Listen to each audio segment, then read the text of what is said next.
नमस्ते, आप सभी का स्वागत है आज के इस कार्यक्रम में। आज हमारे साथ हैं अनुपम मिश्रा जी प्रयागराज से। स्वागत है आपका अनुपम जी। नमस्कार सर। तो अब 2 फेज हो चुके हैं उत्तर प्रदेश में। अब उत्तर प्रदेश की वर्तमान स्थिति क्या है, क्या चल रहा है यहाँ? उत्तर प्रदेश में एक तो मतलब जैसे ना मैं सेपोलॉजिस्ट हूं ना आप सेपोलॉजिस्ट हैं तो और मैं तो हूँ। नहीं आप मैं सेपोलॉजिस्ट इसलिए हैं हमारे क्योंकि हमारे तो आपने देखिए जिलों में हम नहीं आपने जिलों में चुनाव कराए हैं और मैंने जिलों में चुनाव देखे हैं। बस उतने ही सेपोलॉजिस्ट हैं हम दोनों। नहीं, लेकिन हमारे फिर तो भी एक बाकायदा टीम ग्राउंड लेवल पे जाके सर्वे करके और उसका तो हम प्रेडिक्शंस देते हैं। मेरे पास तो टीम नहीं है सर, लेकिन एक मोटी सी चीज चलिए हम मान लेते हैं हमारे व्यूअर्स तो नहीं है सेपोलॉजिस्ट। एक जैसे मैं अक्सर कहता हूं कि 2+2 4 होता है, इसको जानने के लिए अर्थशास्त्री होने की आवश्यकता नहीं। इसी प्रकार 2000 देखिए दो इसको एक कंप्लीट पिक्चर ले लें और बहुत केवल 1 मिनट में ले लें। 2014 में भारतीय जनता पार्टी चुनाव लड़ती है, समाजवादी पार्टी अलग लड़ती है, बसपा अलग लड़ती है और भारतीय जनता पार्टी 73 सीट जीत लेती है। 7 सीटें बीजेपी हारती है, 5 ये समाजवादी पार्टी की हारती है और 2 सीटें ये अमेठी और रायबरेली कांग्रेस की हारती है। बहुजन समाज पार्टी शून्य पे चली जाती है। 2019 तो अच्छा साहब, मैं 30 साल से ये 35 साल से एक बात सुन रहा हूँ साहब कि जिस दिन सपा बसपा साथ आएंगी उस दिन सबका सुपड़ा साफ हो जाएगा, कोई बचेगा ही बिल्कुल, नहीं साहब। हाँ, बिल्कुल। अब ये एक 2019 में साथ आ जाते हैं तो एक बड़ी चीज इंटरेस्टिंग जो निकल के आती है कि अंक गणित केमिस्ट्री में ही नहीं कन्वर्ट होती। मतलब जमीन की केमिस्ट्री कुछ और होती है, अंक गणित कुछ और होता है। आपने सोचा समाजवादी पार्टी से यादव आ जाएगा, बहुजन समाज पार्टी से दलित आ जाएगा, सारे ओबीसी आ जाएंगे, मुसलमान वोट का डिवीजन नहीं होगा और हकीकत यह है कि उसके बाद 80 में से कुछ नहीं तो 78 सीटों का फैसला तो हो जाएगा। बातें हो रही थी साहब, लोग बता रहे थे कि क्या कैसा है वैसा है, भारतीय जनता पार्टी अगर 0 पे चली जाए तो कोई बहुत बड़ी बात है वगैरह वगैरह। लेकिन एक एक होती जमीन पे केमिस्ट्री। अब आप जमीन पे जब आप केमिस्ट्री देखें आप जाके तो आप जाके देखते हैं कि यादवों जब मैं SC ST के मुकदमे निकालता हूं तो उसमें 85% ओबीसी के खिलाफ। तो वो जमीन पे केमिस्ट्री कैसे कन्वर्ट होगी? आप देखिए उन 85% जो ओबीसी के खिलाफ उसमें भी मुझे लगता है कि 75% यादवों के खिलाफ। तब वो यादव दलित केमिस्ट्री कैसे आए? जब आप जाट लैंड में जाते हैं तो आप देखते हैं SC ST मुकदमे जो हैं वो जाटों के खिलाफ है, गुजरों के खिलाफ है। वो केमिस्ट्री कैसे आए? जब आप मुजफ्फरनगर के आसपास एरियाज में जाते हैं तो आप जाट और मुस्लिम्स का वो 2013 का मुजफ्फरनगर दंगा सामने आ जाता है, जिसके घाव हैं जल्दी, और दोनों ही तरफ घाव हैं। ऐसा नहीं केवल जाटों के पास घाव है, मुसलमानों के पास भी घाव है। उनको भी लगता है उनके साथ बड़ी जाती है और जाटों को तो यकीनन लगता ही है। मैं अक्सर कहता हूं कि अखिलेश यादव आप देखिए वेस्टर्न यूपी में इनको कोई जल्दी चुनाव प्रचार के लिए नहीं बुलाता। 3 मुस्लिम कैंडिडेट खड़े हुए उस पहले उस दौर में, रामपुर, कैराना इकरा हसन, रामपुर से मौलाना नदवी और तीसरा ये सहारनपुर कौन सा क्या, कांग्रेस का था वैसे। सहारनपुर इमरान मसूद। तीनों में से एक भी कैंडिडेट के लिए अखिलेश यादव नहीं गए। क्यों नहीं गए? आप सोचिए, आप अपने उम्मीदवारों के लिए नहीं जा रहे हैं। कारण यह है कि तीनों कैंडिडेट ने हाथ जोड़ लिया कि साहब आप ना आए, आप ना आए। नहीं नहीं, मैं इसका सबूत दे रहा हूं सर। मैं अक्सर कहता हूं दावा बिना दलील के नहीं होता। मेरे एक दोस्त जी, सैयद कासिम वो कहते हैं दावा बिना दलील के नहीं होता। दलील मैं दे रहा हूं, दावा कर रहा हूं, दलील भी दे रहा हूं। खतौली में उपचुनाव होता है, साथ में मैनपुरी में उपचुनाव होता है, अड़ोस पड़ोस में। जयंत चौधरी खतौली के सारे पोस्टरों से अखिलेश यादव का नाम फोटो हटा देते हैं और अपने चुनाव में अखिलेश यादव को घुसने नहीं देते। खुद मैनपुरी नहीं जाते अखिलेश को वहां, और जबकि वो गठबंधन की चुनाव था। कारण मैं हमेशा कहता हूं कि वेस्टर्न यूपी में अखिलेश यादव साबरमती एक्सप्रेस की तरह है, जिनको देख के गोधरा याद आ जाता है। अखिलेश यादव को देख के मुजफ्फरनगर दंगों के घाव हरे हो जाते हैं, दोनों ही पक्षों के। तो साहब इनके कैंडिडेट्स ने हाथ जोड़ लिया, सरकार हम अपनी सीट लड़ लेंगे, आप ना पधारें। जैसे कोई जमाने में कैप्टन अमरिंदर सिंह ने राहुल गांधी से कहा था कि साहब राहुल गांधी ना आए तो हम पंजाब जीत लेंगे। राहुल गांधी नहीं है, उन्होंने पंजाब जीत भी लिया। वो अलग बात है कि इसकी कीमत उनको अपनी मुख्यमंत्री पद की गद्दी गंवा के देनी पड़ी। ये बात गांधी परिवार को बर्दाश्त नहीं हुई कि साहब बिना हमारे जीत रहे हो, और वो भी डंके की चोट पे कह भी रहे हो कि राहुल गांधी ना है। तो इसी तरह ये आपने 2019 का चुनाव लड़ा। 2019 में बहुजन समाज पार्टी 5 से 10 पे पहुंच गई, सपा 5 की 5 पे रही, कांग्रेस अमेठी और रायबरेली में, अमेठी हार गई, रायबरेली उसने रिटेन कर ली। तो यानी 10, 5, 15, 1, 16, 64 सीट भाजपा गठबंधन फिर से जीत गया। भाजपा गठबंधन इसलिए कहना है क्योंकि उसमें 2 सीटें अपना दल की भी थी, अनुप्रिया पटेल वाली, अपना दल सोनेलाल। अब आप जब आते हैं 2024 में, तो उत्तर प्रदेश की एक भी सीट ऐसी नहीं है जहां पे आपको 1 लाख से कम दलित वोट मिल रहा। वो तमाम वोटें जो गठबंधन को मिले थे 2019 में, वो खसारा कौन पूरा करेगा? वो घाटा कहां से आएगा? वो लॉस कहां से रिकवर होगा? वो जो तमाम लंबे लंबे दावे कर रहे हैं कि भाजपा को साफ कर देंगे एंड ऑल दैट, तो आप बताएं कि वो घाटा जो कि 2019 में, पहली बात, दूसरी बात 2019 में जो एक भी मुस्लिम वोट नहीं छटका, क्यों? सपा बसपा साथ थी। आज आप देख रहे हैं कि जगह जगह पे मुस्लिम वोट। आज मायावती ने तो कमाल कर दिया साहब, मायावती ने या 30% मुसलमानों को टिकट दे दिया, 30%, करीब 24%, 24-25 मुसलमानों को टिकट दे दिया उन्होंने। अब आप, अब जाहिर सी बात है ये वोट किसका काट रहे हैं? डेफिनेटली कहीं ना कहीं वोटों का डिवीजन तो आप देखेंगे ना। तो समाजवादी ने तो सिर्फ 4 टिकट दिए हैं शायद। चार, 4 टिकट समाजवादी। देखिए एक जमाना था 2014 में 44 मुस्लिम कैंडिडेट यहां से खड़े हुए थे, वो घटते घटते 12-14 पे आ गया था। ये तो कहिएगा बसपा के टिकट हटा दिए जाए तो कुल 4 मुसलमान लड़ रहे सपा से। समाजवादी ने इस बार 2, जबकि समाजवादी पार्टी अखिलेश यादव ने मुरादाबाद और मेरठ जैसी सीटों पर उन्होंने टिकट नहीं दिया। सब, मेरठ में आज तक ऐसा कोई चुनाव हुआ ही नहीं कि कोई पार्टी एक मुस्लिम कैंडिडेट ना लड़ा। इस बार किसी ने नहीं लड़ाया, किसी ने नहीं लड़ाया। अब महाराष्ट्र में देख लीजिए, मुस्लिम कैंडिडेट, कहीं मुस्लिम कैंडिडेट नहीं लड़ाए जा रहे हैं। कुछ भी हो, अब आपने एक नया एक्सपेरिमेंट किया कि साहब हमने मुसलमानों के वोट तो लेने, हमें मुसलमानों को टिकट नहीं देना, क्योंकि मुसलमानों को टिकट देगा भारतीय जनता पार्टी सामने है, ध्रुवीकरण हो जाएगा। एक जमाने में हमें याद है 2014 में, 2015 के चुनाव में अरविंद केजरीवाल का एक ऑडियो वायरल हुआ था कि हमको मुसलमानों को टिकट देने की जरूरत क्या, उनके पास ऑप्शन क्या हमारे सिवा। तो उस समय लगा था कि अरविंद केजरीवाल को इससे बहुत लॉस हो जाएगा। लॉस नहीं हुआ, क्योंकि उन्होंने सही कहा था, मुसलमानों के पास ऑप्शन नहीं थी। मुसलमानों ने अपने आप को भारतीय जनता पार्टी के खिलाफ एक वोट बैंक, एक हथियार के रूप में ऐसा बना लिया है कि अब कोई आदमी उनको टिकट भी देने की जरूरत महसूस नहीं करता। यार तुमने तो वो एंटी बीजेपी वोट डालना ही है, टिकट दे तो और टिकट ना दे तो उत्तर प्रदेश में एक नई चीज शुरू हो गई, दरी बिछाने वाली। कहा जाए कि साहब आप तो दरी बिछाने के लिए, हम ये हम हम ये इस बार हम वैसे मैं आपको सप्लीमेंट करूंगा, आपकी बात को ही आगे बढ़ाऊंगा कि राजस्थान में भी इस बार यही हुआ।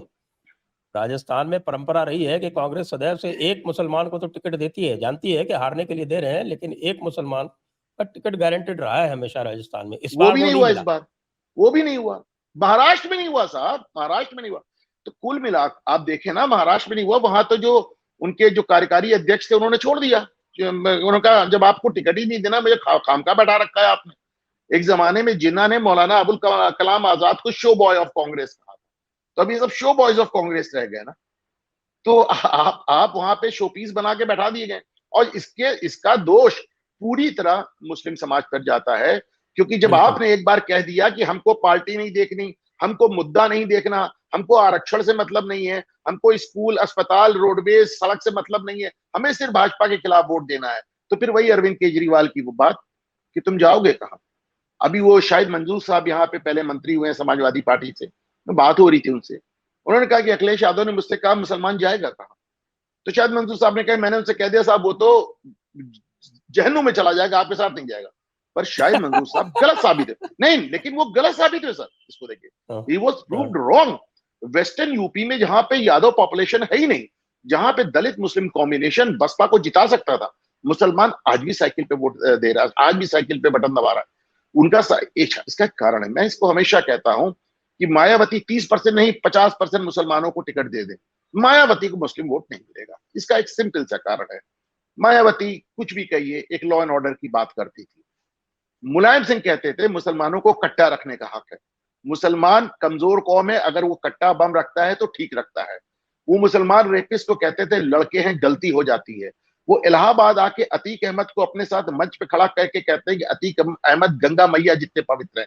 ये चीज मुसलमानों को भावनात्मक तौर पे समाजवादी पार्टी से जोड़ती है, इमोशनल लेवल पे जोड़ती है। अतीक के कुत्ते से भी हाथ मिला लेते थे वो तो, कुत्ते से भी हाथ मिलाते। तो ये चीज, एक चीज इमोशनल कोशेंट है।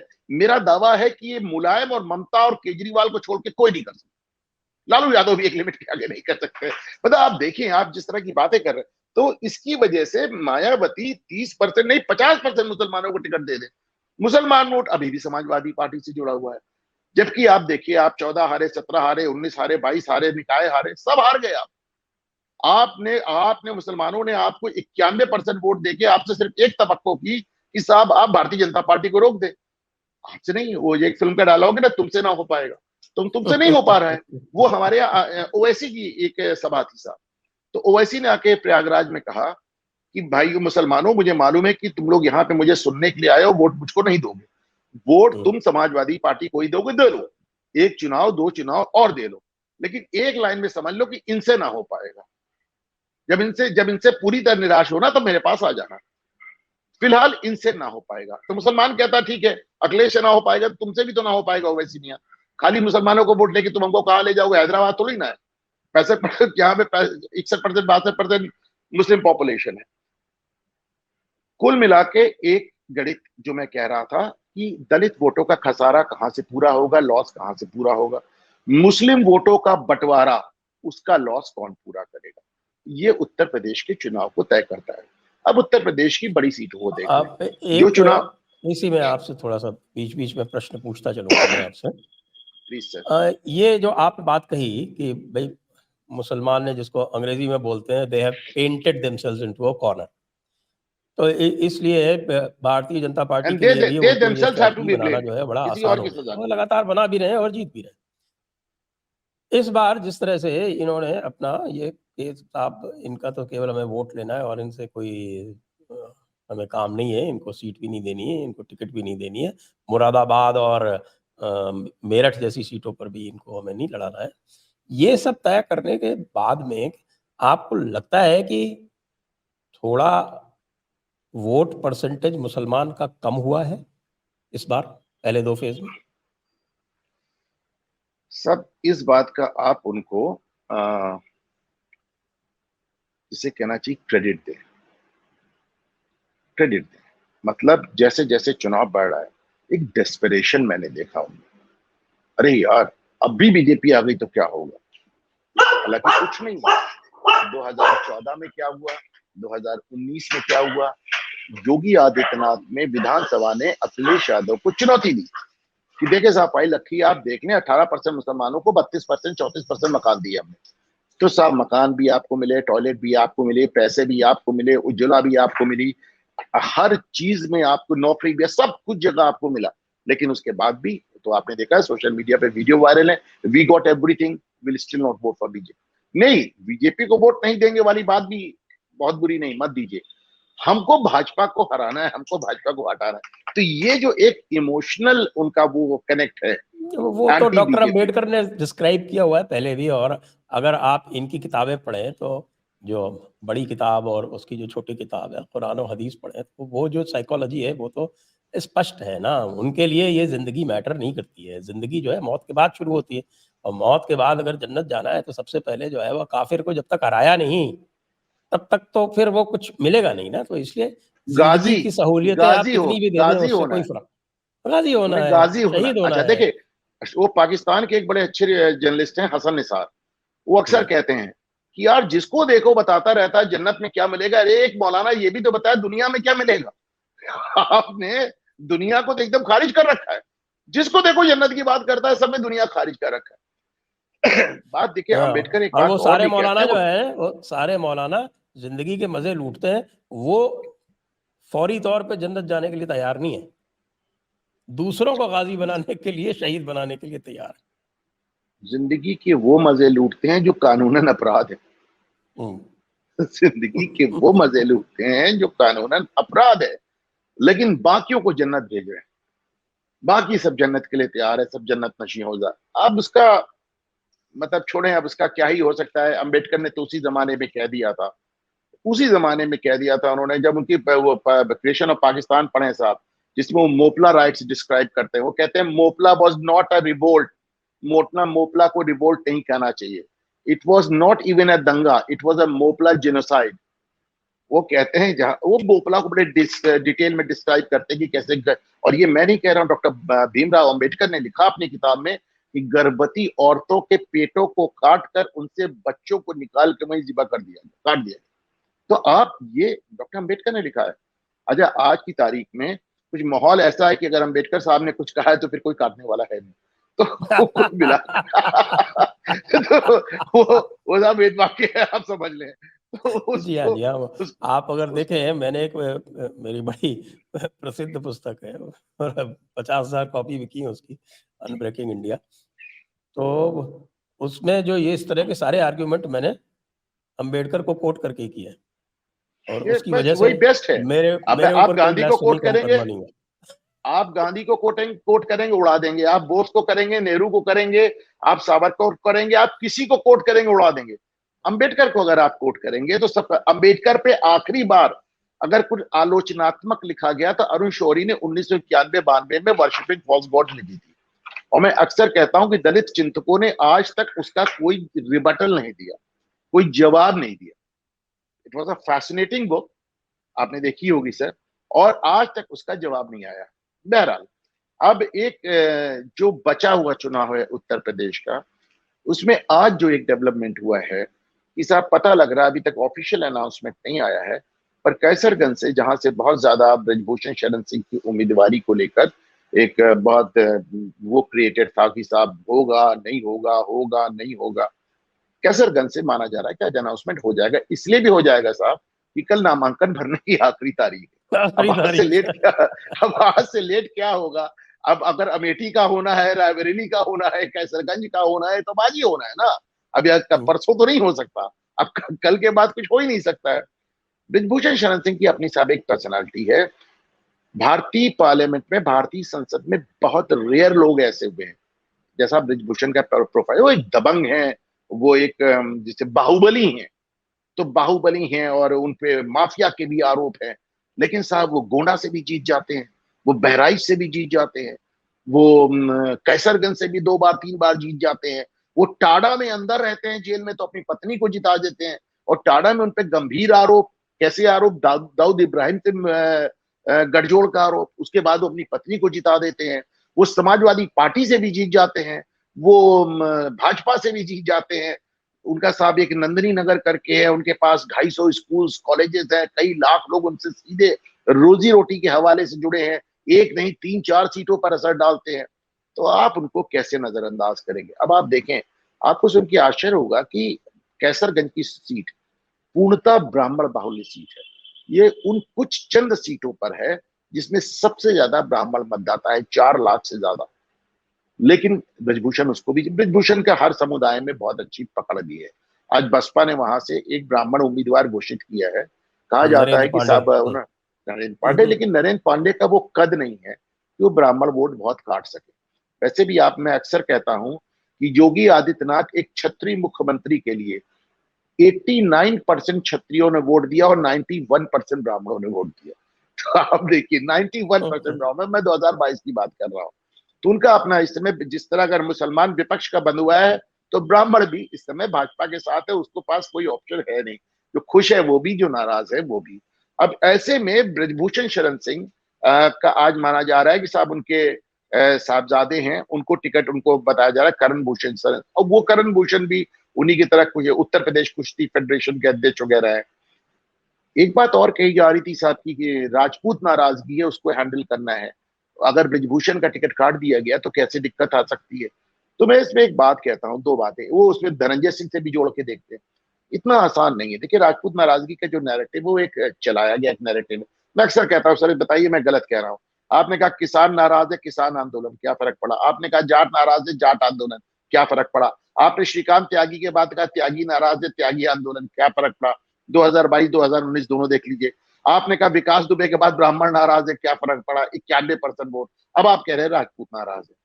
राजपूतों को आप देखें, वेस्टर्न यूपी में जब से ये चला है, आप central Awadh, central UP, Bundelkhand, eastern UP. आप देखिए मेरे पास जब मैंने लिस्ट तैयार की, मैनपुरी से जयवीर सिंह ठाकुर, फिरोजाबाद से विश्वदीप सिंह ठाकुर, एटा से भी एक ठाकुर कैंडिडेट, लखनऊ से राजनाथ सिंह, अकबरपुर कानपुर से देवेंद्र सिंह गोले, हमीदपुर से पुष्पेंद्र सिंह चंदेल, फैजाबाद से लल्लू सिंह, गोंडा से कीर्तिवर्धन सिंह, डुमरियागंज से जगदम्बिका पाल, बलिया से नीरज शेखर चंद्रशेखर के बेटे, और जौनपुर से कृपाशंकर सिंह। तो ऐसा नहीं, इतने ढेर सारे छतरी कैंडिडेट खड़े हुए हैं कि आप उस डैमेज को कंट्रोल कर सकते थे। लेकिन फिर भी ब्रिजभूषण का एक अपना, ब्रिजभूषण के बड़े लड़के भाजपा से विधायक हैं, ब्रिजभूषण खुद सांसद हैं, तो इन्होंने करण भूषण को देकर, अभी तक हालांकि इसका अनाउंसमेंट नहीं हुआ है, लेकिन माना जा रहा है। अब एक फाइनली उस सीट की बात आती है, अमेठी और Raebareli. Will they not? Catch 22। जो डरो मत वाला नारा देने वाले अभी तक डर रहे हैं, लड़की हूं लड़ सकती हूं नारा देने वाले 2022 से ऐसे लड़की हूं भाग सकती हूं उन्होंने दिखाया कि पलट के उन्होंने 2 साल में उत्तर प्रदेश का रुख ही नहीं किया। 2022 से 2022 उत्तर प्रदेश में चुनाव से प्रियंका गांधी ने जो उत्तर प्रदेश छोड़ा, तो फिर सीधे सहारनपुर में प्रकट हुई इमरान मसूद के साथ। ये भी देखिए आप, बोटी बोटी इमरान मसूद के साथ सीधे प्रकट हुई, वरना वो 2 साल प्रकट ही नहीं। कारण प्रियंका गांधी को माना जा रहा था कि उत्तर प्रदेश में करिश्मा करेंगे, और 77 साल के इतिहास में प्रियंका गांधी के नेतृत्व में, देखिए साहब बड़ी जिम्मेदारी से एक बात कह रहा हूं, कोई और होता तो इसमें बड़ी बहस होती, प्रियंका इसलिए इस पर मीडिया बहस नहीं करती। 77 साल के इतिहास में प्रियंका गांधी के नेतृत्व में उत्तर प्रदेश में कांग्रेस पार्टी ने अपने गृह प्रदेश में मिनिमम प्रदर्शन किया 2% वोट, 2% वोट, और वो 2% देखिए, और वो 2% वोट भी, वो 2% वोट में भी 1% प्रमोद तिवारी के रामपुर खास से आ जाता है। जो प्रमोद तिवारी 1980 के बाद हारा ही नहीं, 1980 से हारा ही नहीं। उम्मीद होगी ना कि जैसे वो बेचारा क्या है 5 बार का हारा वीरेंद्र बेचारा करते हुए एक सीट मिल गई फरीदा की, उसी तरह से कोई और सीट मिल जाए। तो वही तो कह रहा हूं, जो लड़की हूं लड़ सकती हूँ, लड़की हूं भाग सकती हूँ, उन्होंने दिखा दिया। राहुल गांधी का जहां तक सवाल है, अमेठी से हारने के बाद वो अमेठी में प्रकट नहीं हुए। मैं तो, हालांकि ये उनके ऊपर इल्जाम साहब मैं गलत मैं मानता हूं, वो अमेठी से जीतने के बाद भी अमेठी नहीं जाते थे, इसलिए उनको ये कहना कि हारने के बाद फरार हैं, ये गलत है। वो जीतने के बाद भी नहीं जाते थे। देखिए उनका समभाव है, वो वायनाड भी नहीं गए। संभाव है, संभाव है वो। अच्छा देखिए, कारण है, उसका भी कारण है बड़ा, देखिए सर लॉजिस्टिकल, दावा बिना दलील के नहीं होता है। अगर आरटीआई हमको साहब ये बताती है कि राहुल गांधी देश में साल में 65 बार विदेश जाते हैं, यानी महीने में 5 बार से ज्यादा, तो आप सोचे उसके बाद 15% उनकी पार्लियामेंट अटेंडेंस भी है, तो आखिर बंदे के पास समय कहां बचा? 15% पार्लियामेंट भी जाना है, 100 में 15% पार्लियामेंट भी जाना है, हर महीने में 5 बार विदेश भी जाना है, तो उसके बाद उनके पास अमेठी या वायनाड के लिए समय कहां बचता है?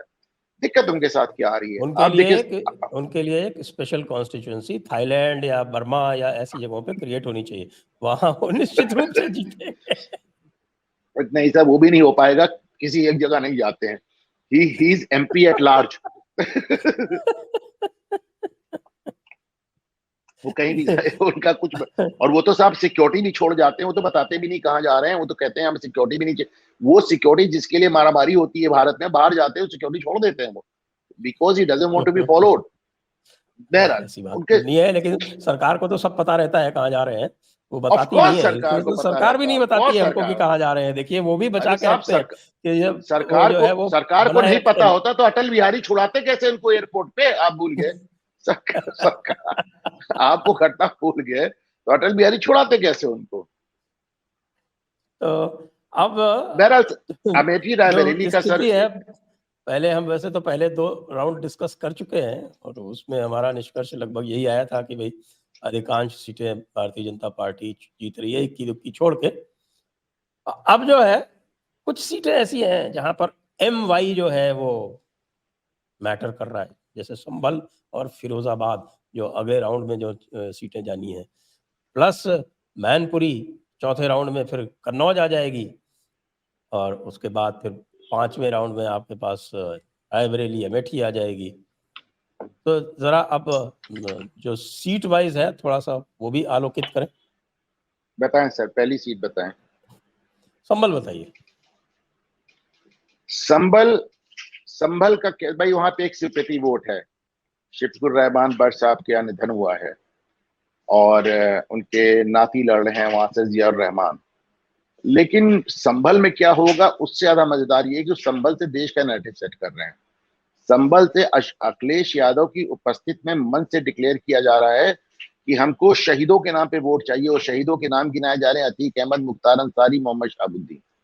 मतलब आप, हाँ, अफजाल अंसारी कह रहे हैं कि मुख्तार अंसारी, चंद्रशेखर आजाद और बिस्मिल और अशफाकुल्ला खान थे।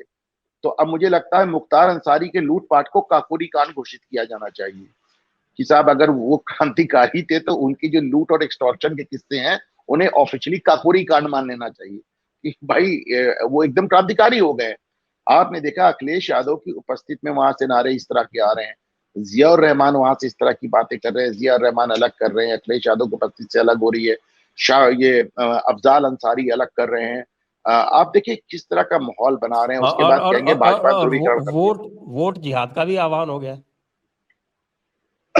वोट जिहाद का आपके अच्छा, फरुखाबाद में लोग कहते हैं अरे वो कौन थी जिन्होंने कह दिया। अरे कौन थी नहीं भाई, उनके मामू जान वहीं बैठे थे, उनके मामू जान वहीं बैठे हुए थे। क्या नाम है इनका, सलमान खुर्शीद। सलमान खुर्शीद साहब वहीं बैठे थे, उन्होंने उनको कॉन्ट्रडिक्ट नहीं किया। उन्होंने उनको सलमान खुर्शीद वो शख्स है जिन्होंने ये हिंदू आतंकवाद जो टर्म गढ़ा था। सलमान खुर्शीद वो शख्स हैं जिन्होंने ये जबरदस्त सूचना दी थी कि बाटला हाउस एनकाउंटर सुन के सोनिया गांधी रोने लगी। सलमान खुर्शीद की पहले भी एक, सलमान खुर्शीद ने तो पूरी किताब लिख मारी है हिंदू आतंकवाद पे ना, देखें आप साहब। तो वो तो वहां बैठे हुए थे उन्होंने। तो आप दिल्ली में आप देख ले पोस्टर्स छप रहे कि अगर यासीन मलिक को छुड़ाना है तो कांग्रेस को वोट करो। आप देखा पोस्टर्स वहां पे बाकायदा लगे। मुझे ये साफ समझ में नहीं आता दिल्ली पुलिस ने उन्हें हटाया क्यों। अगर वहां ये पोस्टर्स लगे हैं मनमोहन सिंह के और यासीन मलिक के हाथ मिलाते हुए, और ये उस पोस्टर्स पे लिखा कि यासीन मलिक को छुड़ाना है तो कांग्रेस को वोट करो, तो दिल्ली पुलिस हटा क्यों रही है भाई। लगा रहने देना, लोगों को भी तो पता चला कांग्रेस को वोट क्यों करो। मुझे नहीं लगता उन पोस्टर्स को हटाया जाना चाहिए। तो लेकिन ठीक है, वो दिल्ली पुलिस हटा रही। संभल में एक सिंपैथी वेव है। देखिए मेरा अपना मानना है कि कोई भी वोट, कोई भी पोलराइजेशन, मैं उसको उतना ज्यादा नहीं समझ में पाता हूं जब वहां एक सिंपैथी वेव चलने लगती है। मैं आपको उदाहरण दे रहा हूं कि जिस सीट को मुलायम सिंह ने मात्र 90,000 सीट से जीता था, मैनपुरी की बात कर रहा हूं, उसी को डिंपल ने करीब 3 लाख वोटों से जीता, क्योंकि सिंपैथी वोट। यानी मुलायम सिंह को जो वोट नहीं मिला वो मुलायम सिंह के लिए मिला। तो जहां सिंपैथी वोट वेव चलती है वहां पे कुछ भी कहना मैं समझता हूं बड़ा मुश्किल होता है। फिर लोग जज्बाती हो जाते हैं।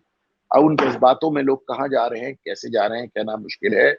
मैनपुरी में डेफिनेटली मैं आपके चैनल पे ऑफिशियली कह रहा हूं कि मैनपुरी में मैं नहीं कह रहा हूं डिंपल यादव हार जाएंगी।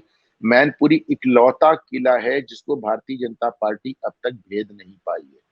आपने रामपुर जीत लिया, आपने एटा जीत लिया, आपने कन्नौज जीत लिया, आपने आजमगढ़ जीत लिया, आपने बदायूं जीत लिया, लेकिन आप मैनपुरी अब तक भेद नहीं पाए। लेकिन जब हम मैनपुरी से एक ऐसे आदमी को टिकट देते हैं जो मैनपुरी खास से वहां पे विधायक है, और विधायक ही नहीं मतलब उसने राजकुमार यादव की हैट्रिक होने से तोड़ी, वो आदमी वहां से जबरदस्त तरीके से चुनाव लड़ रहा है। बसपा ने भी वहां एक ऐसा कैंडिडेट दे दिया है यादव, कहीं ना कहीं वो भी यादव वोट बैंक में जिसे कहना चाहिए सेंध लगा रहा है। तो आप मान के चलें कि डिंपल यादव का चुनाव पिछली बार, क्योंकि एक सिंपैथी पे एक चुनाव लड़ा जाता है ना, एक से ज्यादा सिंपैथी वोट नहीं होता है। तो डिंपल यादव डेफिनेटली यहाँ पे एक थोड़ा सा परेशान नजर आ रही है। इसका देखिए सबूत भी दे रहा हूँ, फिर कह रहा हूँ दावा बिना दलील के लिए। आजमगढ़ से धर्मेंद्र यादव अपनी सीट छोड़ के डिंपल का प्रचार कर रहे हैं। आप सोचिए, मतलब बंदे की अपनी सीट दांव पे लगी है। आजमगढ़ पे मुस्लिम कैंडिडेट दे रखा है, और मुस्लिम कैंडिडेट भी कैसा दिया मायावती ने, जो कांग्रेस का वहां जिलाध्यक्ष है उसको उतार दिया। तो एक आप कांग्रेस के जिलाध्यक्ष को उन्होंने बसपा से उतार दिया, लेकिन बंदा अपनी सीट फंसी छोड़ के मैनपुरी में लगा हुआ है। डिंपल लगी हैं, अखिलेश लगे हैं, डिंपल की लड़कियां लगी हैं, डिंपल की बहन लग गई। इसलिए मैं अक्सर कहता हूं कि मुलायम सिंह के परिवारवाद को ससुराल तक पहुंचाने का श्रेय जाता है अखिलेश यादव को, जिन्होंने अपनी साली को बुला लिया। मुलायम सिंह अब तक बात को सिर्फ परिवार में रखते थे, अखिलेश ने उसको ससुराल भी जोड़ लिया है, अब उनकी साली भी चुनाव प्रचार कर कह रहे रही होंगे ना कि साहब मेरी ससुराल तो राजपूतों में है। है। हाँ, तो मैं तो कह रहा हूँ ना, उन्होंने परिवारवाद से उठकर ससुरालवाद तक चले गए हैं। और बड़ी बात है, बिटिया उनकी वहां पे, आप सोचिए, छोटी सी लड़की जो शायद अभी बालिग नहीं है, जो वोट नहीं दे सकती, 50-50, 60-60 साल, 70-70 साल के लोग, उसके बाप, उसके दादा की उम्र के लोग उसके सर पे पगड़ी रख के उसको यादव स्वाभिमान, यादव समाज और पता नहीं किसका किसका नेता डिक्लेयर कर रहे हैं। साहब, ये लोकतंत्र उसमें नहीं हो सकता, कुछ भी हो। कन्नौज में खुद अखिलेश यादव को थोड़ी सी दिक्कत आ रही है, क्योंकि कन्नौज की सीट आपने देखा है हर बार फंस जाती है, डिंपल वहां से हार चुकी है। अच्छा, मैं एक मैनपुरी मिनट में, आपको जो कन्नौज की जो स्थिति है थोड़ा सा आपसे डिटेल में डिस्कस करना चाहूँगा, क्योंकि कन्नौज में सुब्रत पाठक 12,000 से जीते थे, और वो जो 12,000 से जीते थे तो उसमें जो आपकी ये सीट एक थी जिसमें से 17,000 की उन्होंने लीड ली थी, जो रसूलपुर है, उसके कारण जीते थे, क्योंकि बाकी सीटों पर लगभग वो बराबर बराबर से स्थिति थी, कोई 1,000 ज़्यादा, कोई 500 कम, इस तरह से। और ये रसूलपुर शायद कानपुर देहात में पड़ता है। अच्छा, दूसरा फैक्टर ये है कि पिछली बार बसपा साथ में थी, तब भी सुब्रत पाठक 12,000 से जीत गए थे और डिम्पल से जीते थे। वही बात जो मैं कह रहा हूँ। तो डिम्पल भी जो है वो अखिलेश यादव के आने से वो वाला फैक्टर कोई बहुत बदल गया हो, ऐसी तो मुझे नहीं लगती। तो आप बताएं। देखिए, आप कन्नौज देख लें, बदायूं देख लें, संभल देख लें, आजमगढ़ जीत लें, मैनपुरी जीत देख लें, ये सारी सीटें बनी कैसे? एटा, इस समाजवादी का गढ़ कहलाती कैसे है? एटा आप इसको एटा तो समझ। नहीं कहेंगे, फिरोजाबाद देख लें, फिरोजाबाद। एटा भी पहले एक जमाने से पता नहीं क्यों, वहां यादव पॉपुलेशन बहुत कम है, उसके बाद भी वो क्यों सपा की गढ़ कहलाती है, मैं समझ नहीं। बहरहाल, आप तमाम सीटों पे जाएं तो आपको नजर आता है कि सीटें सपा की गढ़ बनी कैसे। मुलायम सिंह आते थे, वहां से एक चुनाव लड़ते थे, जब जीत जाते थे तो उसको अपने एक पारिवारिक मेंबर को दे देते थे।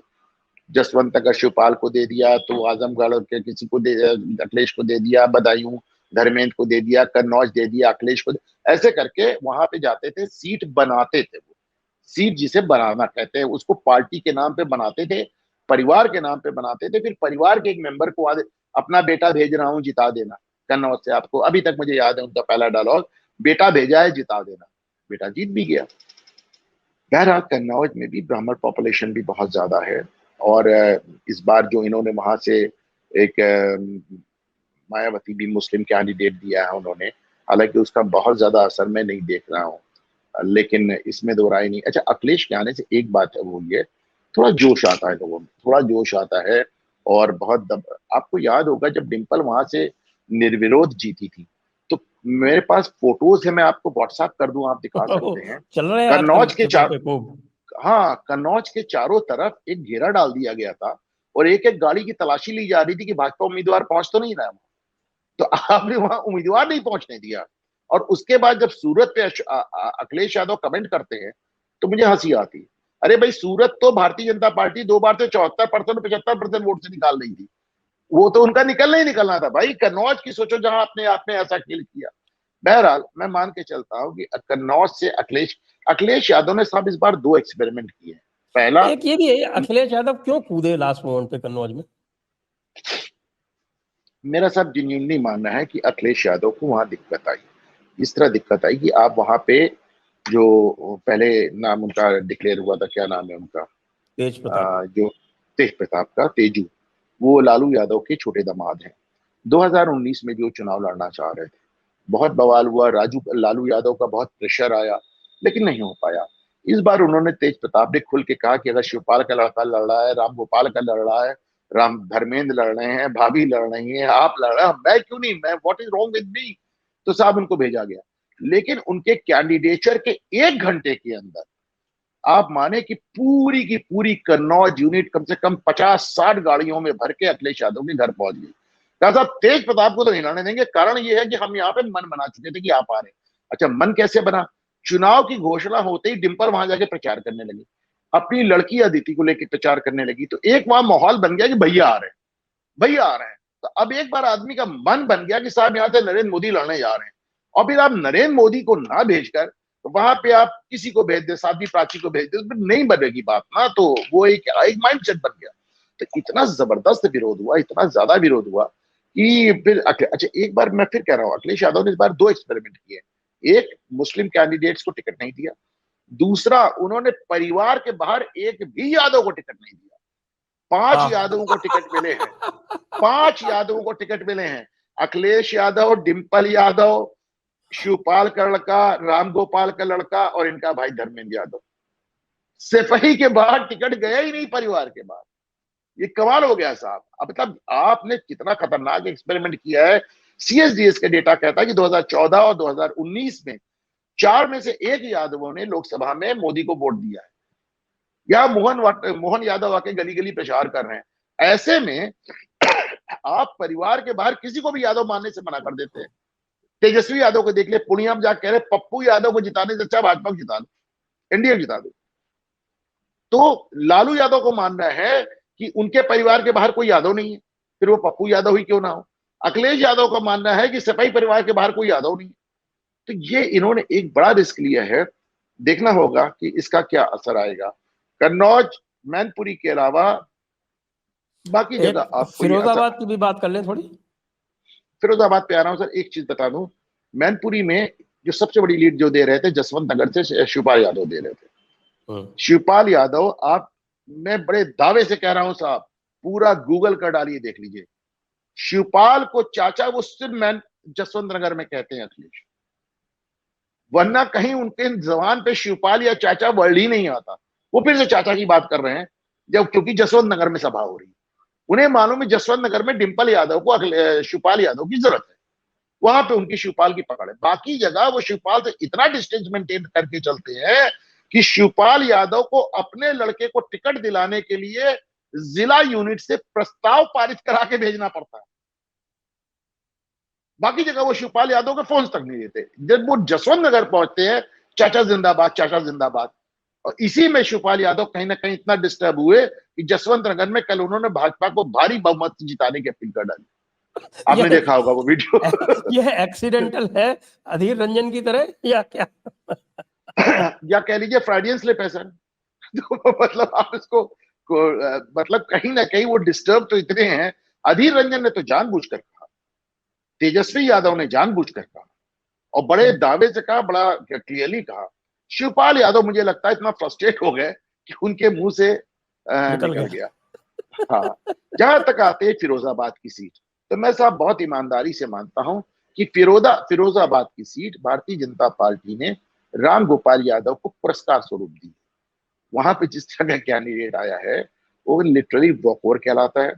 और कितना होगा कितना नहीं होगा तो समय बताएगा, लेकिन पहले दिन से इस बात की पुख्ता सूचना थी कि राम गोपाल यादव भारतीय जनता पार्टी के संपर्क में, साहब मेरा लड़का जिता दो, मेरा लड़का जिता दो, और बाकी पूरी पार्टी को जहां कहो मैं वहां दिया सलाई लगा दो।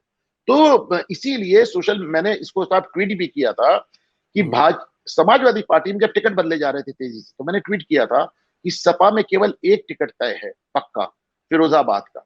बाकी डिंपल का भी कर सकता है, अखिलेश का भी कर सकता है। तो मतलब एक एक टिकट केवल रामगोपाल के लड़के का तय था। और मुझे लगता है कि किसी अंडरस्टैंडिंग के तहत वहां पे एक बहुत ही कमजोर कैंडिडेट लाया गया है। मैं बिल्कुल अग्री नहीं करता उस कैंडिडेट से। वहां डेफिनेटली रामगोपाल यादव का लड़का अभी तक अपना सबसे विश्वस्त चुनाव, सबसे ताकतवर चुनाव लड़ रहा है। लेकिन फिर कहता हूं कि फैसला तो अंतिम जनता ही करती है। लेकिन ये भी पूरी संभावना है ना, जिस तरह से पिछली बार हुआ, वैसे पिछली बार तो जो है वो पिछली बार साहब 90,000 वोट शिवपाल यादव ने काटे, 91,000। हाँ, तो शिवपाल यादव ने वहां पे लगाई थी तीली। क्या शिवपाल यादव इस बार छोड़ देंगे? सर पिछली बार तीली लगाने के लिए शिवपाल यादव को खड़ा होना पड़ा था चुनाव में। कोई भी, शिवपाल यादव अपने भतीजे के खिलाफ खड़े नहीं होना चाहते थे, लेकिन शिवपाल यादव, मैं हमेशा कहता हूं कि काना फूसी करके चुनाव नहीं हराया जा सकता।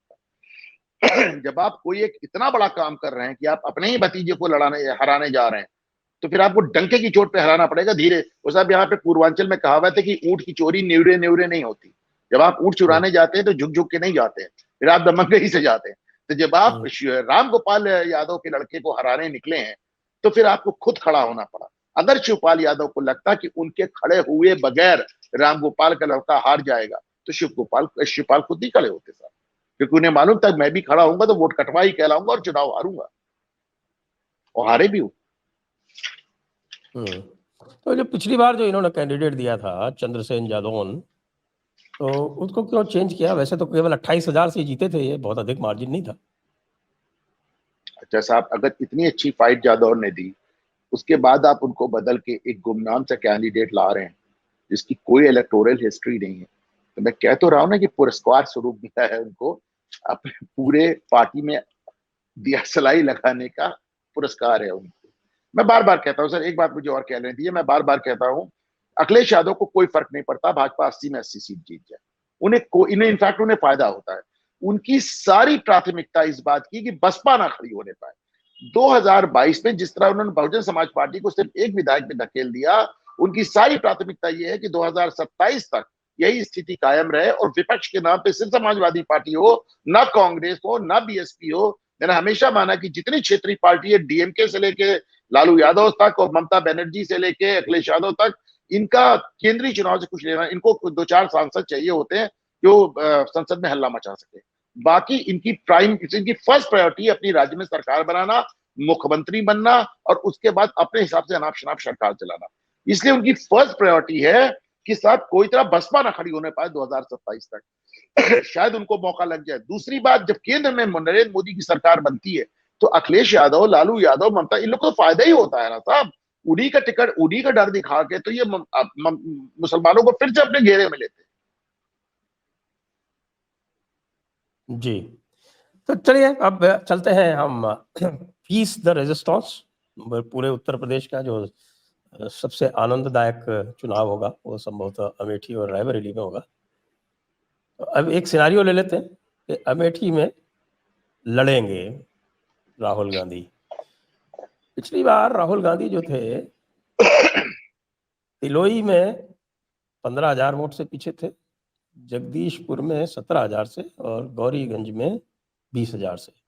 अमेठी में उन्होंने 240 या 230 वोट की लीड ली थी और सलोन में वो लगभग 2,000 वोट से पीछे थे।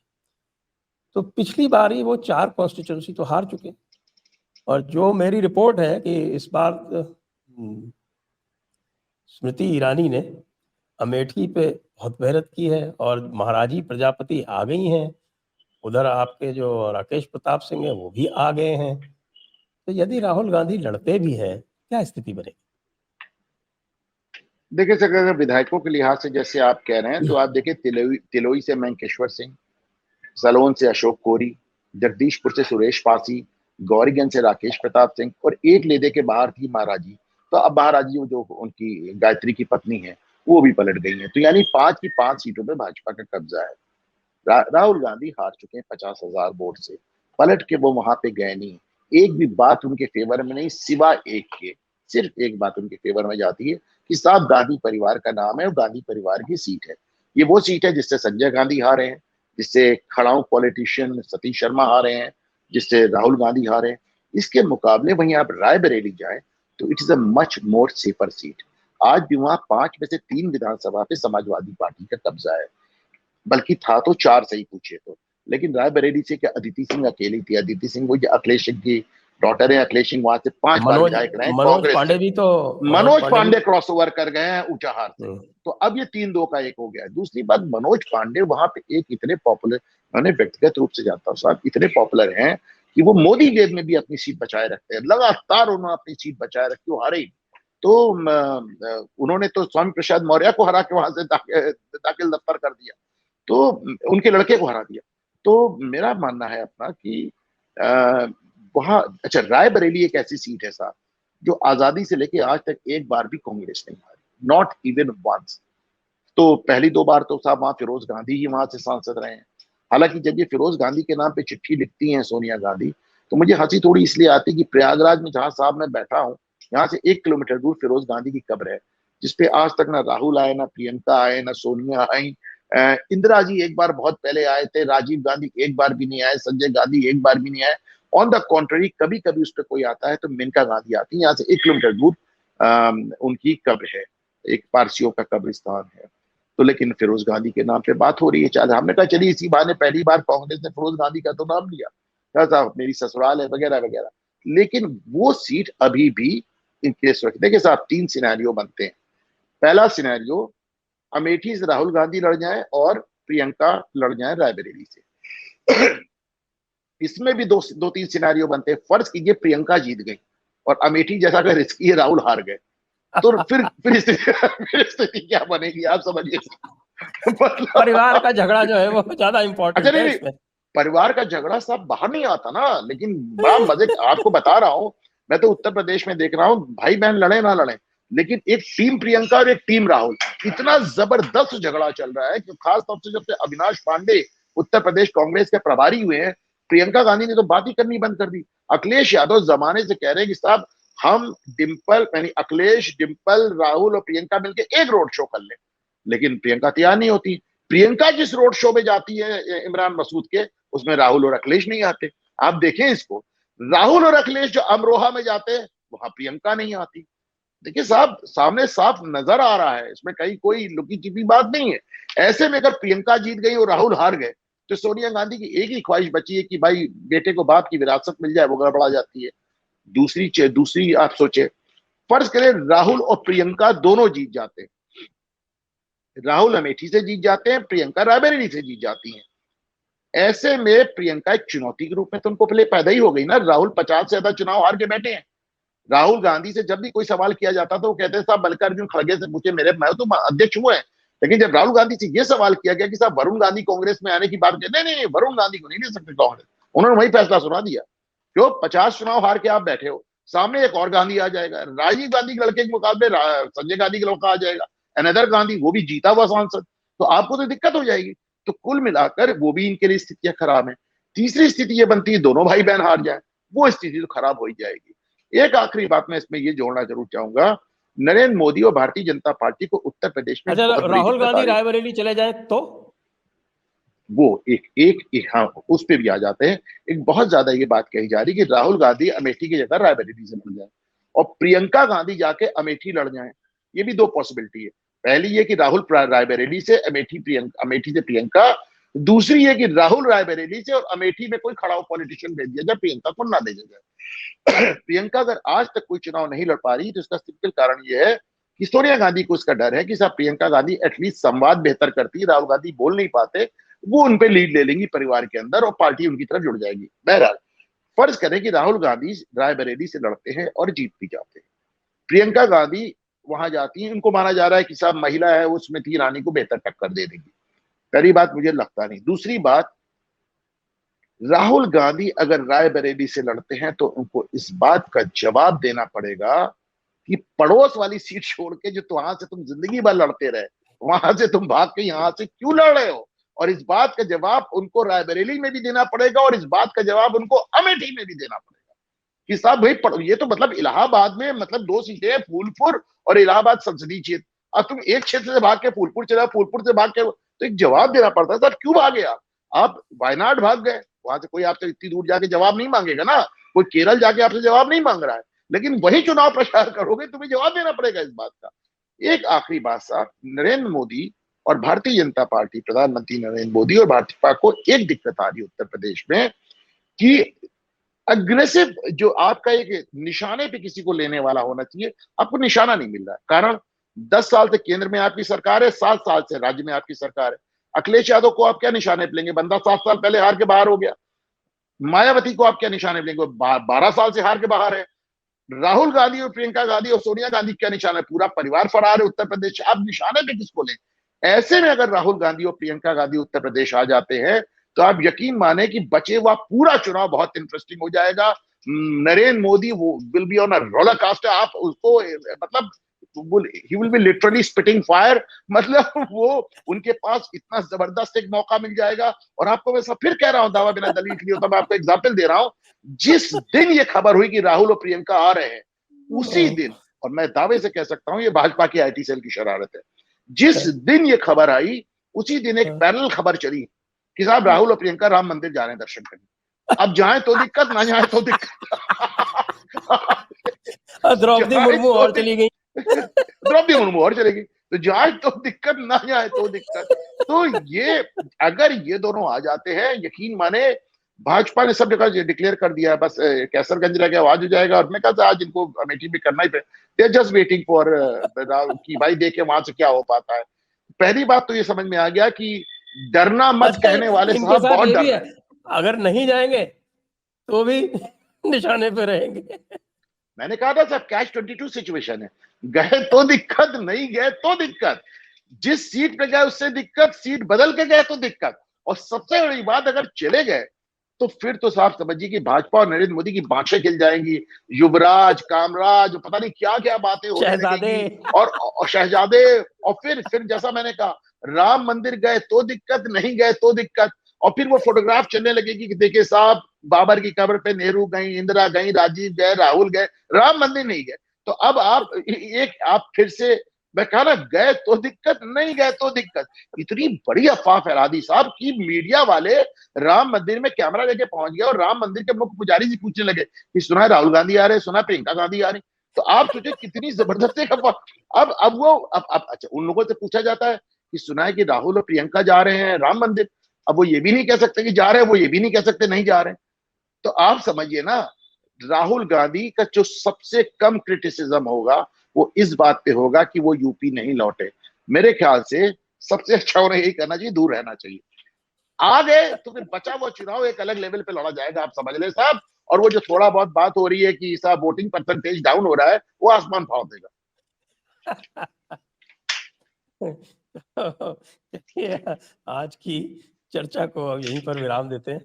बहुत अच्छा विश्लेषण किया आपने, और थैंक यू सर। इस वार्ता को आगे भी कंटिन्यू रखेंगे, क्योंकि अब जो है उत्तर प्रदेश में चुनाव जो है वो, जिसको हम कह रहे हैं कि पहले तो वो जो ओपनिंग राउंड से अब लड़ा जाएगा, विशेषकर चौथे राउंड से जब अवध में प्रवेश करेगा और आपके कानपुर लखनऊ पहुंचेगा, तब फिर ये एक अलग ही शबाब पे चलेगा। आपका बहुत बहुत धन्यवाद अनुपम जी, और थैंक यू सर। दर्शकों का बहुत बहुत धन्यवाद।